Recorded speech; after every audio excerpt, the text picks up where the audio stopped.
Hello, Bible readers. It is Tuesday, March 16th, and we are reading from 2 Chronicles 26 and 27, Isaiah 9 through 12, and 2 Corinthians chapter 6 through chapter 7, verse 16. Paul's hardships list at the beginning of chapter 6 responds to our Theodicy question. Theodicy is summed up in asking, why do bad things happen to good people? As though God in faith should keep good people, or maybe Christians would substitute faithful people, safe from all bad things. Like if I'm faithful, then shouldn't God protect me? Paul here makes it clear. Maybe some of you have heard me say this deep theological truth before, and there's a different version of it that could go on bumper stickers and other places, but stuff happens.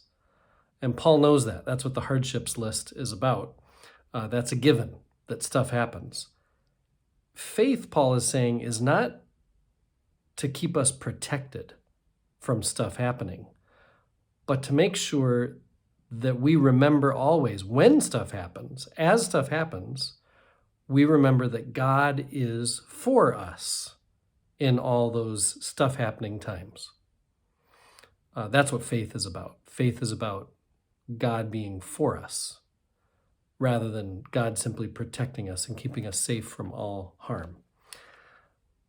Chapter 11, is it chapter 11? That can't be right. Verses 11 through chapter 7, verse 4. My commentary calls it Paul's direct appeal for more affection. A modern person asking for what one needs, right? Frankness is a sign of an intimate friendship, in my experience. So Paul and the Corinthians must be pretty close because Paul just puts it out there. And then we have, toward the end of our readings today, chapter 7, verses 5 to 16, Paul lists more concerns. He reiterates his confidence in them. He wants to rebuild trust, which, like reconciliation, was Paul's theme in yesterday's Bible readings.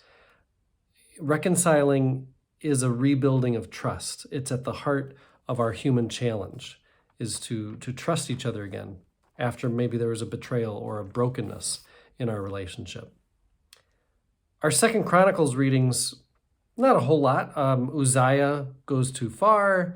The chronicler wants to, well, it's interesting. The chronicler wants to entice people to honor the law and honor the temple. So to do so, he incorporates a lot of prosperity theology. And what I mean by that is, if you do right, if you do honor the law and the temple, you'll be well.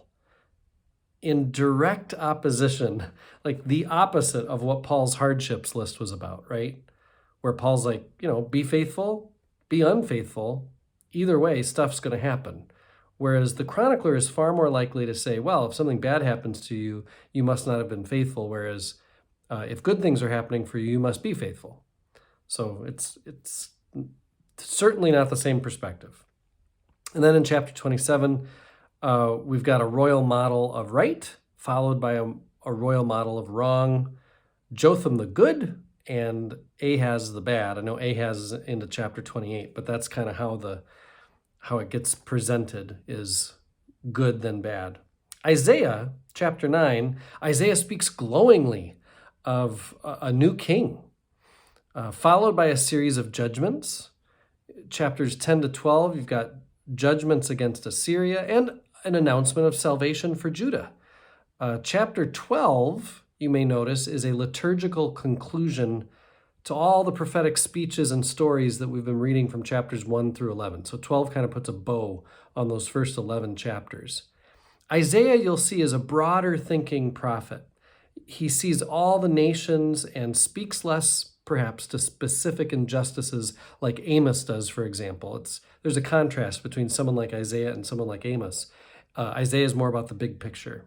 And in chapter 11, we've got Isaiah talking about a new king and a new world. It both feels like a judgment and hopeful at the same time. I am one with my God. My God is with us, all of us, at all times and in all places.